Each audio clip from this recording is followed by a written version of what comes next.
আসসালামু আলাইকুম। অনেকেই প্রশ্ন করেন যে আমি যখন বাসে ট্রাভেল করি কিংবা ট্রাভেল ব্লগ বানাই, এই সময় কি আমি কখনো অ্যাক্সিডেন্টের শিকার হইছি নাকি? তো এইটাই ছিল আমার জীবনের ফার্স্ট টাইম বাসে ট্রাভেল করা অবস্থায় অ্যাক্সিডেন্টের প্রথম কাহিনী। যদিও সেইবার আমি ব্লগ করতেছিলাম না, বাসটা অ্যাক্সিডেন্ট করার পর থেকে আমি ব্লগটা শুরু করি। আর এই ব্যাপারেই আসলে ডিটেলস একটা ভিডিও তুলে ধরার চেষ্টা করেছি আজকের ভিডিওতে। মেইনলি এটা ছিল ৩টা বাসের অ্যাক্সিডেন্টের একটা কাহিনী। শুধু আমাদের বাস না, সামনে সুপারসনির বাস বলেন কিংবা মানিকের বাস বলেন, যদিও মানিকের বাসটা তেমন হার্ড হয় নাই, তবে মানিকের বাসটার কারণে আমরা 2টা বাস ফেসে যাই। ঈশ্বরদী বাঘা রুটার সুপারসনি এবং পাবনা রুটার সি লাইনে ছিলাম আমি। আর মানিকের এই বাসটা ছিল হিনো RM2 মডেলের, যেখানে এর আগেও আমি অ্যাক্সিডেন্টের শিকার হইনি, তবে অ্যাক্সিডেন্ট হতে হতে বেঁচে গিয়েছিলাম। আর সেটা আরও ভয়ানক হতে পারতো, তো সেটার তুলনায় এটা কিছুই ছিল না।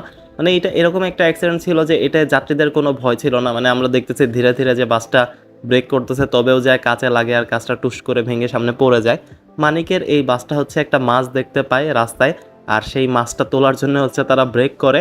আর এই অবস্থায় হচ্ছে পিছনে থাকে সুপারসনির বাসটা, তারা অনেক কষ্টে ব্রেক করতে পারে, তবে আমরা আর ব্রেক ধরতে পারিনি। আমরা গিয়ে সুপারসনির পিছে মেরে দিই, আর এটাই হচ্ছে সেই মাছ যেটা তোলার জন্য হচ্ছে মানিকের এই RM2 বাসটা ব্রেক করে। তো এইরকম আসলে গাধামি যদি কেউ হাইওয়েতে করে, বিশেষ করে রাস্তা ফাঁকা থাকলে এক কথা, একটা মানুষ একটা বাস ব্রেক করার আগে তো লুকিং গ্লাস অ্যাটলিস্ট চেক করে। যেখানে 2টা পিছনে বাস আছে 40 সিটার, মানে 80টা যাত্রীর লাইফ যেখানে রিস্কে পড়ে যাচ্ছে, সেখানে একটা মাছ তোলার জন্য একটা মানে ভালো কোয়ালিটির বাস বা লং রুটের বাস কীভাবে ব্রেক করে। আমাদের গ্লাসটা পড়ে যায় কারণ আমরা ব্রেক ধরতে পারিনি। সুপারসনি অবশ্য ব্রেকটা ধরতে পারে, আর সুপারসনির পিছনেই হচ্ছে আমাদের বাসটা লেগে যায়।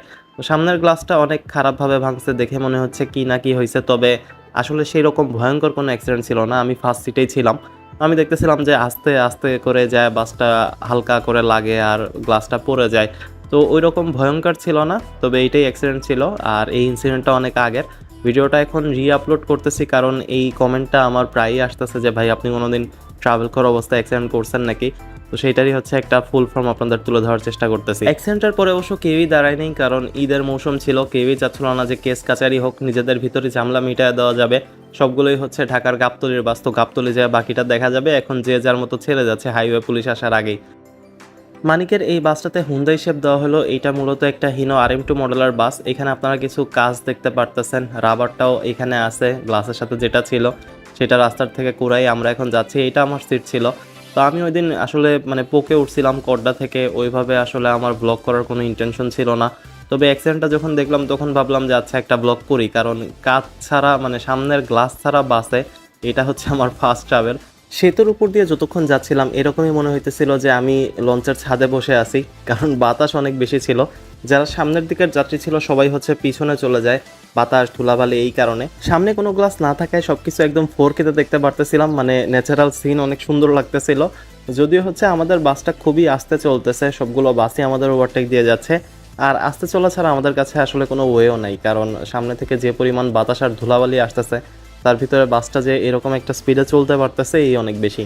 এই ফাঁকে আমরা আরও একটা বাসকে দেখতে পাই, যেটা হচ্ছে প্রায় অ্যাক্সিডেন্ট করে সারছিল। তো সেটা দেখার পর যাত্রীরা খুবই এক্সাইটেড অ্যাক্সিডেন্ট দেখার জন্য। একটু আগেই হচ্ছে আমাদের বাসটা অ্যাক্সিডেন্ট করছে, আর যদি কোনো সিরিয়াস অ্যাক্সিডেন্ট হইতো হয়তো মানে সবার অবস্থাই খারাপ হইতো।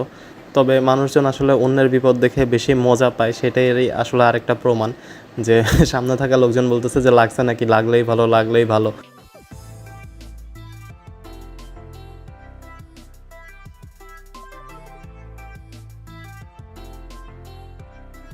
যদিও ধুলাবালির কারণে সামনে বসতে ইচ্ছা করতেছিল না, তবে পিছনে বসলে আবার মন মানতেছিল না, আবার সেই সামনেই যেতে ইচ্ছা করতেছিল।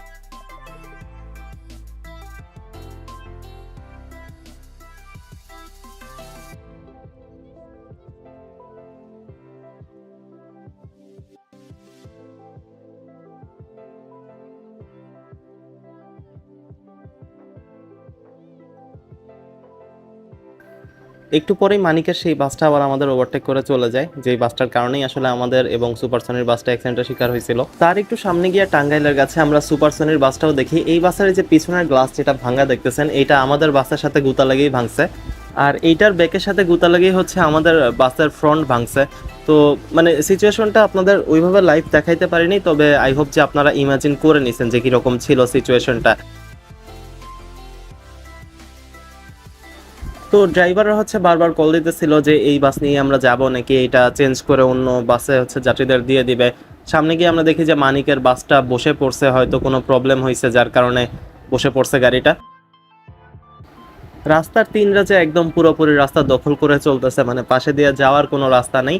আর সাভারের সময় হচ্ছে যখন অন্যান্য গাড়ির সামনে দিয়ে মানুষজন দৌড়ে রাস্তা পার হইতেছে, ততক্ষণ হচ্ছে আমাদের গাড়ি দেখে সামনে কেউ দৌড় দেওয়ার সাহস পাচ্ছে না। মানুষ ভয়ে হচ্ছে এই বাসের সামনে দিয়ে দৌড় দিতেছে না বাসের অবস্থা দেখে। তো অনেকগুলো ধুলো খাই আমরা হিমায়তপুর এসে। আর এরপর হচ্ছে আমিনবাজারের কাছাকাছি আমাদের বাসটা ওয়ার্কশপে দিয়ে দেওয়া হয় কাজ করানোর জন্যে। আর সকল যাত্রীদের নামিয়ে দেওয়া হয় এখানেই। এরপর অন্য একটা সি লাইনের বাসে হচ্ছে আমাদের তুলে দেওয়া হয় টেকনিক্যাল পর্যন্ত। তো এইটা ছিল আমার প্রথম অ্যাক্সিডেন্টের ইনসিডেন্ট। আর অ্যাক্সিডেন্ট করা একটা বাসে ঢাকা আসা কিন্তু বেশ রোমাঞ্চকর ছিল। পরিবহন জগৎ সম্পর্কিত যে কোনো তথ্য সবার আগে জানতে এবং ব্লগগুলো এনজয় করতে চ্যানেল সাবস্ক্রাইব করে পাশে থাকার অনুরোধ রইল।